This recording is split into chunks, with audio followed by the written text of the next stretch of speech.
Hello everyone, welcome to Naira study. हम आप सब कैसे हैं? आई होप कि आप सभी अच्छे होंगे और अपनी पढ़ाई बहुत अच्छे से कर रहे होंगे, क्योंकि फ्रेंड्स एग्ज़ाम में बहुत ज़्यादा टाइम नहीं बचा हुआ है। सो आप लोगों से यही उम्मीद करती हूँ कि आप लोग बहुत अच्छे से स्टडी कर रहे होंगे और क्लास कंटिन्यू अटेंड कर रहे होंगे। तो आज का जो लेक्चर हो जाता है वो आपका विज्ञान सब्जेक्ट का हो जाता है। इसमें जो आपका पवन सीरीज का है उसके अतिलघु त्रिप्रश्नों की सीरीज को देखेंगे, जो कि आप लोगों के लिए मोस्ट इम्पॉर्टेंट है। सो आप लोग वीडियो को बिल्कुल भी स्किप ना करें और वीडियो को लास्ट तक ज़रूर देखें। तो चलते हैं आज की सीरीज का फर्स्ट नंबर क्वेश्चन देख लेते हैं। विद्युत ऊर्जा का उपयोग कहाँ होता है? तो पंखा, मशीनों, fridge, TV, cooler, computer, AC आदि के चलाने में विद्युत ऊर्जा का उपयोग किया जाता है। बायोगैस से क्या तात्पर्य है? तो गोबर गैस प्लांट से उत्पन्न गैस बायोगैस कहलाती है। बायोगैस का उपयोग भोजन पकाने और रोशनी करने के लिए किया जाता है। बायोगैस से ईंधनीय इंजन चलाकर 100% पेट्रोल एवं 80% तक डीजल की बचत की जा सकती है। ऊर्जा के सीमित स्रोत अनवीकरणीय स्रोत कौन से? सीमित मतलब जो सीमित हैं, जिनका फिर से उपयोग नहीं कर सकते हैं। अनवीकरणीय यानी आ मतलब होता है फिर से उनका उपयोग नहीं कर सकते हैं, है ना। आ मतलब जब लग जाता है किसी चीज़ में, तो यानी कि उसको फिर से नहीं प्राप्त कर सकते हैं। तो ऊर्जा के ऐसे स्रोत जिन्हें पुनः प्राप्त नहीं किया जा सकता, यथा पत्थर हो जाता है, कोयला हो जाता है, पेट्रोलियम हो जाता है, उत्पाद ऊर्जा के सीमित स्रोत कहलाते हैं। यानी सीमित का मतलब होता है कि एक हद तक ये हैं और अगर इनको आपने वेस्ट किया तो ये फिर से आपको प्राप्त नहीं हो पाएंगे। और अनवीकरणीय, क्योंकि इस तरह से भी क्वेश्चन आ जाता है, ज़रूरी नहीं होता है कि सीमित स्रोत लिखें और वहाँ पे अनवीकरणीय स्रोत भी लिखे, इसलिए इस चीज़ को आप लोग बहुत अच्छे से समझिए। सीमित का मतलब होता है जिसका दायरा एक सीमित होता है कि इतनी ही मात्रा में हमें प्राप्त होगा, उसके बाद हमें नहीं प्राप्त होगा। हम चाहे तो उसकी हिफाजत कर लें और चाहे तो उसको हम बर्बाद कर दें, यही तो होता है ना। तो हमें कोई चीज़ बर्बाद नहीं करनी है, हमें उसकी हिफाजत करनी है। आसवन विधि का उपयोग किस कार्य में किया जाता है? पेट्रोलियम से मिट्टी का तेल, पेट्रोल, डीजल आदि को बनाने में आसवन विधि का उपयोग किया जाता है। आसवन विधि की अगर बात की जाए तो इसके द्वारा मुख्यतः ध्रुवों के जो मिश्रण होते हैं, मिश्रण को अलग किया जाता है। और जब दो ध्रुवों के क्वथनांकों में अंतर अधिक हो जाता है यानी ज़्यादा हो जाता है, तो उनके मिश्रण को इस विधि से अलग किया जाता है। ठीक है ना। जीवाश्म किसे यानी जीवाश्म ईंधन किसे कहते हैं? तो कोयला एवं पेट्रोलियम को जीवाश्म ईंधन कहते हैं। जीवाश्म ईंधन एक प्रकार का कई वर्षों पहले बना प्राकृतिक ईंधन है।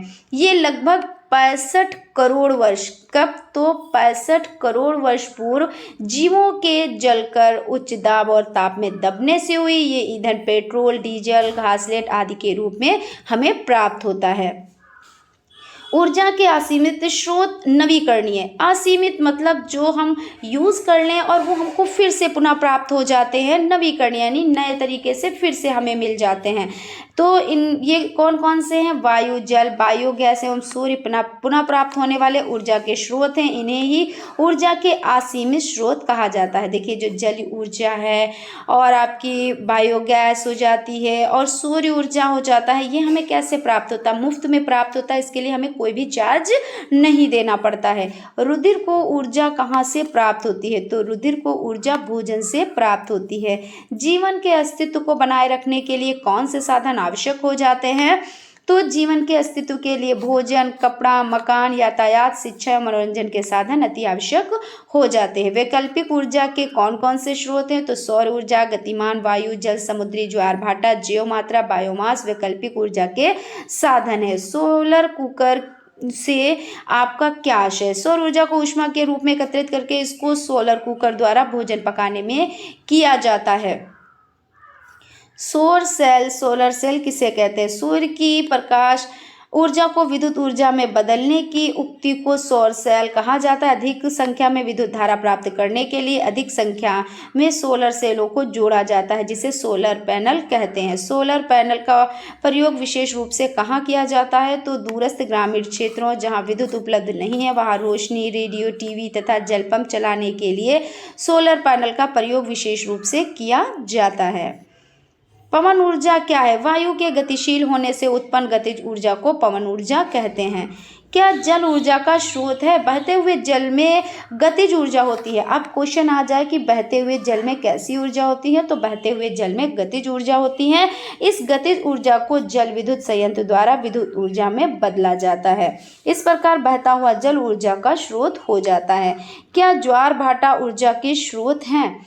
ज्वारीय लहरों तरंगों में अपार गतिज ऊर्जा होती है। इस ऊर्जा को विद्युत ऊर्जा में बदला जा सकता है। इस प्रकार ज्वार भाटा ऊर्जा का नवीकरणीय स्रोत है। भारत के ज्वारीय जल से विद्युत तैयार की जा रही है तथा इस पर नवीन खोज तथा शोध चल रहा है। ऊर्जा संरक्षण का नियम क्या है? ऊर्जा के संरक्षण के नियमानुसार ऊर्जा का विनाश नहीं होता है। केवल एक प्रकार की ऊर्जा का दूसरे प्रकार की ऊर्जा में परिवर्तन होता है। ऊर्जा ना तो उत्पन्न की जा सकती है और ना ही नष्ट होती है। अतः ब्रह्मांड की समस्त ऊर्जा सदैव नियत रहती है। सरल मशीन किसे कहते हैं? तो सरल मशीन ऐसे साधन जो कार्य में सरलता, सुविधा और तेजी से करने में सहायता करते हैं, सरल मशीन कहलाते हैं। इसमें जो उदाहरण हो जाते हैं उनको देख लेते हैं। तो सरल मशीन जैसे लीवर हो जाता है, घिरनी हो जाता है, नट हो जाता है, तल, पेंच, फन्नी, ये सब क्या है? ये सरल मशीन के उदाहरण हो जाते हैं। सरल मशीन का एक उदाहरण प्रस्तुत कीजिए। तो आप कुछ भी लिख सकते हैं, लीवर, घिरनी, नट, तेल, पेंच, फन्नी और यहाँ पे आपका चाबी है, तो ये भी आपका राइट हो जाता है। सरल मशीन के प्रकारों का उल्लेख कीजिए। सरल मशीनें निम्न प्रकार की होती हैं: उत्तोलक, पेंच, घिरनी, झुकातल, पहिया और धुरी। घिरनी को समझाएं। घिरनी एक सरल मशीन है। ये चल तथा अचल दोनों तरह व्यवस्थित हो सकती है। उत्तोलक कितने प्रकार के होते हैं? तो उत्तोलक 3 प्रकार के होते हैं। प्रथम प्रकार के उत्तोलक हो जाते हैं, द्वितीय प्रकार के उत्तोलक हो जाते हैं और तृतीय प्रकार के उत्तोलक हो जाते हैं। प्रथम, द्वितीय एवं तृतीय प्रकार के उत्तोलकों का एक एक उदाहरण दीजिए। तो प्रथम प्रकार का जो उत्तोलक हो जाता है उसमें हैंडपंप हो जाता है। द्वितीय प्रकार के उत्तोलक में पहिए वाली ट्रॉली हो जाती है। तृतीय प्रकार के उत्तोलक में चिमटी हो जाती है। बात कर लेते हैं प्रथम प्रकार के उत्तोलक का। जो यांत्रिक लाभ होता है वो 1 से कम, 1 के बराबर या 1 से अधिक भी हो सकता है। प्रथम श्रेणी के उत्तोलक में क्या होता है? तो जो आलंब होता है, प्रथम प्रकार की जो श्रेणी में क्या होता है, तो जो आलंब होता है वो किसके बीच में होता है? तो वो आयास और भार के बीच में होता है। ये चीज़ आप लोग याद रखिएगा, आयास और भार के बीच में होता है। इसी तरह दूसरे प्रकार के उत्तोलक की अगर बात की जाए तो इसमें जो भार होता है वो बीच में होता है। क्या दूसरे प्रकार में होता है? तो भार बीच में होता है और आलंब और आयास साइड में होते हैं। अगर आप आभा आ से याद कर लेंगे, पहले में आलंब बीच में होता है, दूसरे में भार बीच में होता है और तीसरे में आयास बीच में होता है। तो इस तरह से आप आबा आ, तो आप अच्छे से याद इसको रख सकते हैं। उसके बाद क्वेश्चन है प्रथम, यहाँ पे हो जाता है झुके तल की सहायता से आप किस तरह कार्य आसानी से कर सकते हैं? झुके हुए तल की सहायता से भारी भार को ट्रक में आसानी से चढ़ा सकते हैं। कोशिका क्या है? मानव शरीर जिन असंख्य छोटी छोटी इकाइयों से मिलकर बनता है उन इकाइयों को क्या कहते हैं? तो उन इकाइयों को कोशिका कहा जाता है। केंद्रक क्या है? तो केंद्रक कोशिका का सबसे महत्वपूर्ण अंग है। यह कोशिका के मध्य में स्थित है और कोशिका रस का ही सघन पिंड है। ये अधिक गहरे रंग का होता है, अतः इसको कोशिका में आसानी से पहचाना जा सकता है। केंद्रक ही कोशिका का जीवन है। केंद्रक जीवद्रव्य क्या है? केंद्रक के अंदर के गाढ़े तरल तथा चिपचिपे पदार्थ को केंद्रक जीवद्रव्य कहा जाता है। कोशिका के कितने अंग हैं? तो कोशिका के 3 अंग होते हैं: कोशिका भित्ति, कोशिका द्रव्य और केंद्रक हो जाते हैं। ऊतक कितने प्रकार के होते हैं? तो ऊतक निम्न प्रकार के होते हैं: उपकला ऊतक, संयोजी ऊतक, संवहन ऊतक, पेशीय ऊतक और तंत्रिका ऊतक। जीवन की आधारभूत क्रियाएं क्या हैं? तो जीवन की आधारभूत क्रियाएं पोषण, श्वसन, उत्सर्जन, परिसंचरण, नियंत्रण तथा समन्वय, वृद्धि तथा प्रजनन, ये सभी हो जाती हैं। जीवधारियों में प्रजनन की कौन कौन सी विधियां होती हैं? तो जीवधारियों की प्रजनन की विधियों को 3 भागों में बांट सकते हैं: वृद्धि प्रजनन, अलैंगिक प्रजनन और लैंगिक प्रजनन। वृद्धि प्रजनन किसे कहते हैं? प्रिय या पौधों में पाया जाता है। जब पौधों के वृद्धि भाग जैसे जड़, तना, पत्ती से नए पौधे का जन्म होता है तो इसे वृद्धि प्रजनन कहते हैं। अलैंगिक प्रजनन क्या है? तो इस विधि में नए जीव की उत्पत्ति एक ही जनक से होती है, इसे अलैंगिक प्रजनन कहते हैं। लैंगिक प्रजनन क्या है? इस विधि में नए 2 विभिन्न लिंगों वाले जीवधारियों से जीव की उत्पत्ति होती है, इसे क्या कहते हैं? लैंगिक प्रजनन कहते हैं। और प्रकाश संश्लेषण की प्रक्रिया के आवश्यक तत्व क्या है? तो प्रकाश संश्लेषण की क्रिया के आवश्यक तत्व हो जाते हैं: कार्बन डाइऑक्साइड हो जाता है, जल, क्लोरोफिल और प्रकाश यानी सूर्य का प्रकाश हो जाता है।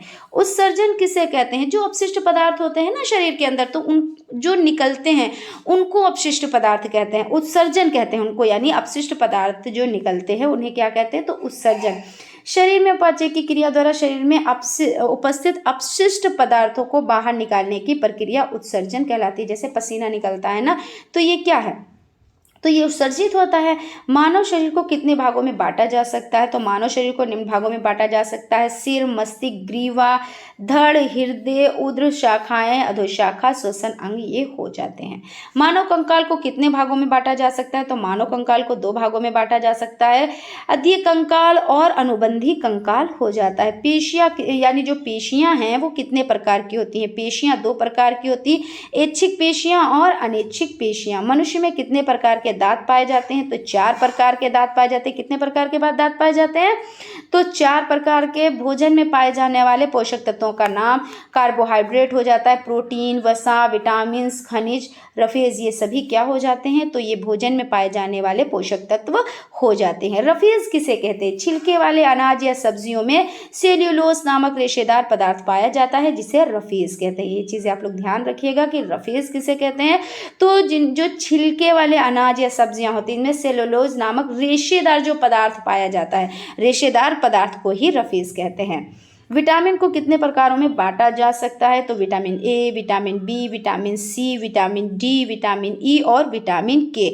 तो आप लोग सभी लोग जानते हैं बी और सी बस, यानी जो ये क्या है? तो ये जल में घुलनशील है। बी, सी और कीड़ा के, ई, डी, ए, ये किसमें है? तो ये वसा में घुलनशील विटामिन से है। इस तरह का भी क्वेश्चन, यानी इस तरह के क्वेश्चंस भी एग्जाम में बनते हैं आपके। किसी एक ऐसे भोज्य पदार्थ का नाम बताएं जो मात्र जंतुओं से प्राप्त होता है। तो दूध हो जाता है। शरीर वर्धन भोजन किसे कहते हैं? तो प्रोटीन युक्त भोजन को शरीर वर्धक भोजन कहते हैं। मनुष्य को प्रत्येक दिन अपने भोजन में कितने पानी की आवश्यकता होती है? तो 1.5 से 2 लीटर प्रतिदिन। कुपोषण क्या है? अपर्याप्त भोजन अपर्याप्त पोषण का कारण बन जाता है, इससे उत्पन्न स्थिति को ही कुपोषण कहते हैं। तो इस तरह से ये आपका कंप्लीट हो जाता है आज का सेशन। आई होप आप लोगों को सेशन अच्छा लगा होगा। अगर सेशन अच्छा लगा है तो प्लीज़ एक लाइक ज़रूर करें, और अगर अभी तक आप लोगों ने चैनल को सब्सक्राइब नहीं किया है तो प्लीज़ सब्सक्राइब कर लें, और हो सके तो अपने फ्रेंड्स में भी वीडियो ज़रूर शेयर करें जिससे उनको भी बेनिफिट्स मिल सके। तो मिलते हैं नेक्स्ट क्लास में, तब तक आप लोग अपनी पढ़ाई करते रहें और अच्छे से तैयारी करते रहें। Thank you.